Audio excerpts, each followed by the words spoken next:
19 de septiembre de 1356. En los campos cerca de Poitiers, Francia, está a punto de ocurrir uno de los desastres militares más humillantes de la historia. Un ejército inglés de apenas 6.000 hombres, exhausto, hambriento y rodeado, se enfrenta a 20.000 franceses sedientos de venganza. Para el final del día, el rey de Francia estará de rodillas, prisionero de un príncipe inglés de 26 años. Esta es la historia de cómo un ejército atrapado logró lo imposible y cambió el destino de dos naciones. Bienvenidos a la batalla de Poitiers, una de las victorias más asombrosas de la Guerra de los 100 años. Para entender Poitiers, debemos retroceder 10 años. En 1346, en Crecy, los ingleses habían aplastado al ejército francés usando una táctica revolucionaria. Arqueros con arcos largos protegidos por hombres de armas desmontados. Miles de nobles franceses murieron ese día, perforados por flechas mientras cargaban inútilmente contra posiciones inglesas bien defendidas. Francia estaba furiosa y humillada, pero la peste negra llegó poco después, matando a un tercio de Europa y poniendo la guerra en pausa. Para 1355, la enfermedad había pasado y la guerra se reanudó con furia renovada. Eduardo III de Inglaterra envió a su hijo, el príncipe de Gales, conocido como el Príncipe Negro por su armadura oscura, a liderar incursiones en Francia. Eduardo de Woodstock, el Príncipe Negro, tenía 26 años y era considerado uno de los mejores comandantes militares de su generación. Era valiente, carismático y había aprendido las tácticas que habían funcionado en Crecy. Durante el verano de 1356, el Príncipe Negro lideró una devastadora cabalgata, una incursión de saqueo, por el sur de Francia. Quemaron pueblos, saquearon ciudades y llevaron un inmenso botín. Pero hubo un problema. Se adentraron demasiado en territorio francés. El rey Juan II de Francia, llamado Juan el Bueno, reunió el ejército más grande que pudo. Estaba desesperado por vengar Crecy y restaurar el honor francés. Con 20.000 hombres, incluyendo la flor de la nobleza francesa, marchó para atrapar al Príncipe Negro antes de que pudiera escapar de vuelta a territorio inglés. A mediados de septiembre, el Príncipe Negro se dio cuenta de que estaba en problemas serios.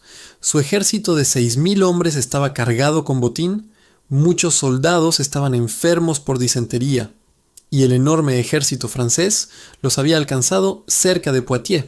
Estaban atrapados. El Príncipe Negro intentó negociar. Envió emisarios al rey Juan, ofreciendo devolver todo el botín que habían tomado, prometer no luchar contra Francia durante 7 años, e incluso entregar rehenes nobles. Era una oferta extraordinaria, una admisión de que sabía que estaba en una posición desesperada. Pero el rey Juan rechazó la oferta. Después de la humillación de Crecy, quería una victoria total. Quería capturar o matar al Príncipe Negro y destruir su ejército. Los franceses superaban a los ingleses 4-1. La victoria parecía inevitable. El cardenal de Périgord intentó mediar durante 2 días, rogando a ambos lados que evitaran el derramamiento de sangre. Pero Juan II estaba decidido. El 19 de septiembre por la mañana las negociaciones terminaron. Sería batalla. El Príncipe Negro reunió a sus hombres. Les dijo que estaban en una situación desesperada, que probablemente morirían ese día, pero que lucharían con todo lo que tenían. Les recordó Crecy.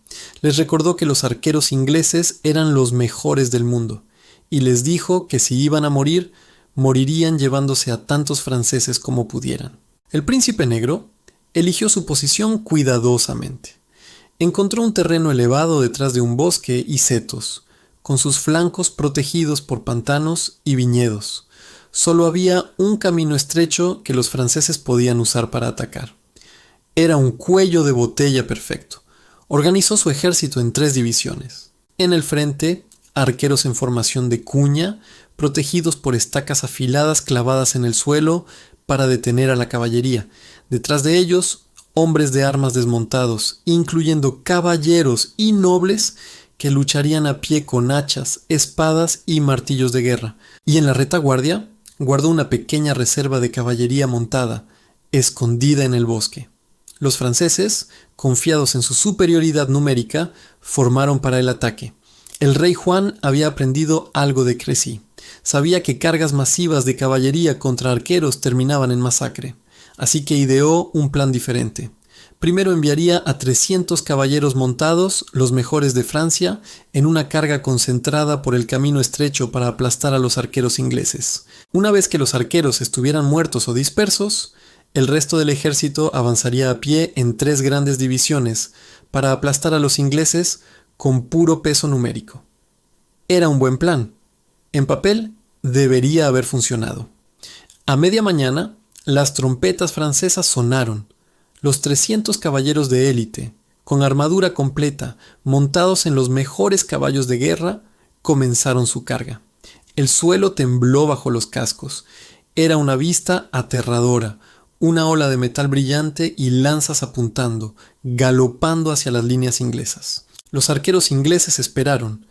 Cuando los franceses entraron en rango, miles de flechas llenaron el cielo. Los arqueros ingleses podían disparar de 10 a 12 flechas por minuto. Era una tormenta de muerte.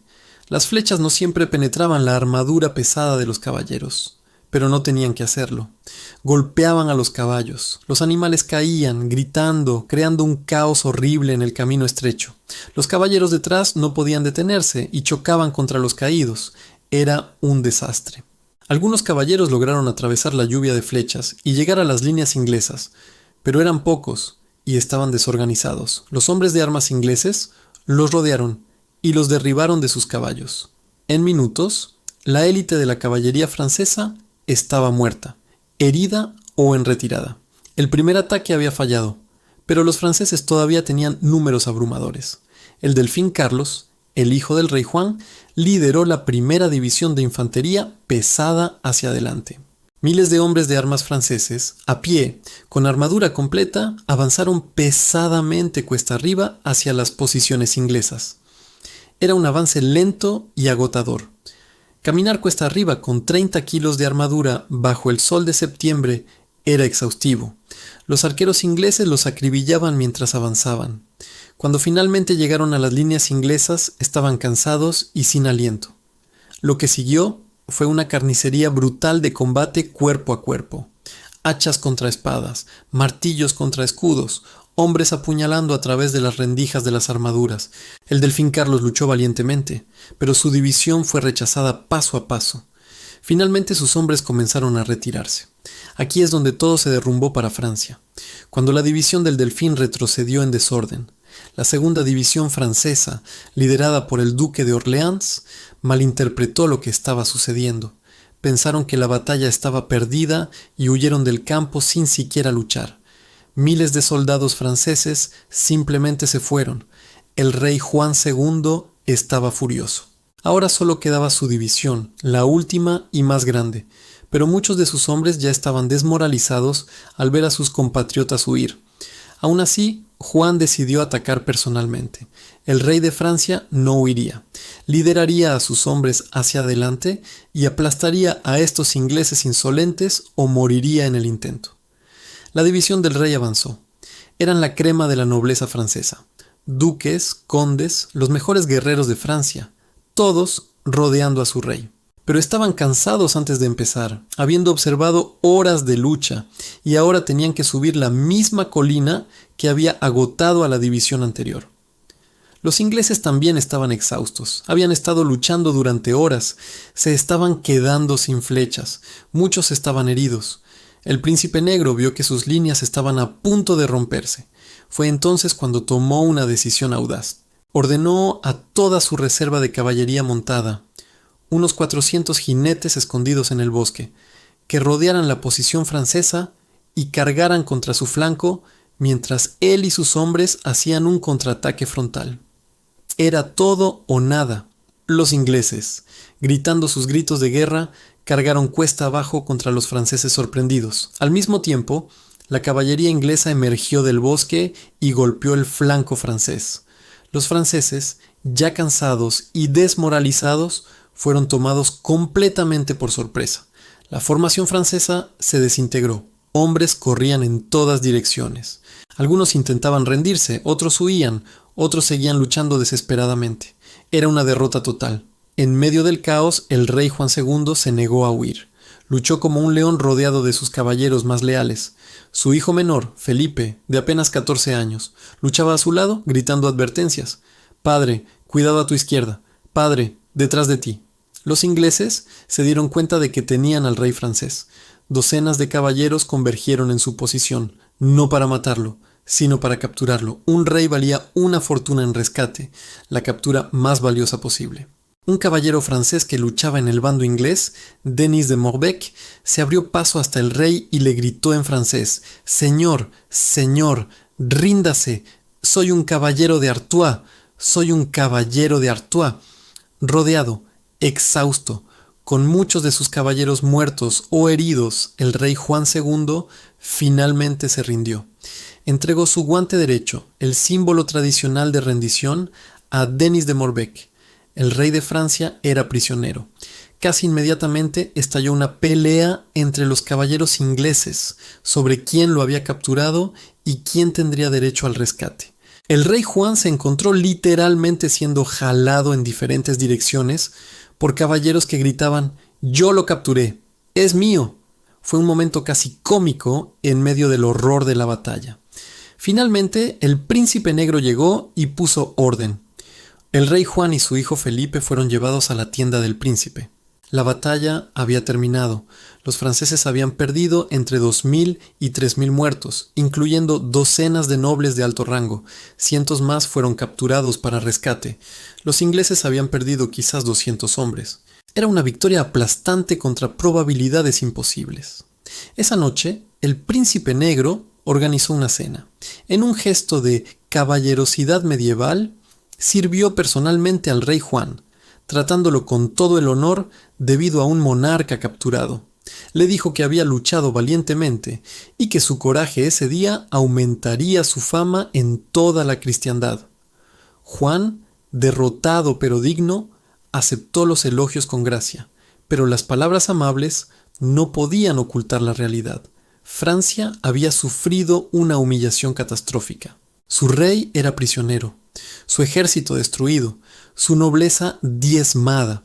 El rey Juan II fue llevado a Inglaterra, donde permaneció prisionero durante 4 años. Su rescate se fijó en 3 millones de coronas de oro, una suma astronómica que casi quebró a Francia. El país cayó en el caos.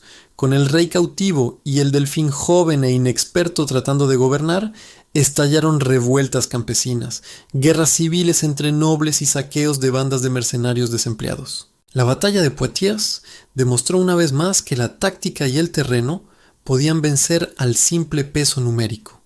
Los ingleses habían perfeccionado un sistema: arqueros devastadores apoyados por hombres de armas disciplinados en posiciones defensivas fuertes. Los franceses seguían aprendiendo esta lección de la manera más dolorosa.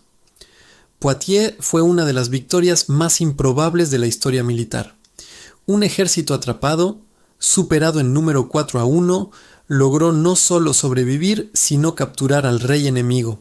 Es estudiada hasta hoy en academias militares como un ejemplo de cómo el liderazgo, la táctica y el terreno pueden superar la superioridad numérica. Para el príncipe negro fue su momento de mayor gloria. Se convirtió en una leyenda viviente, el caballero perfecto de la era medieval. Para Francia, fue un desastre que tomó décadas superar. La Guerra de los 100 años continuaría durante casi un siglo más, pero Poitiers quedó como uno de sus momentos más dramáticos.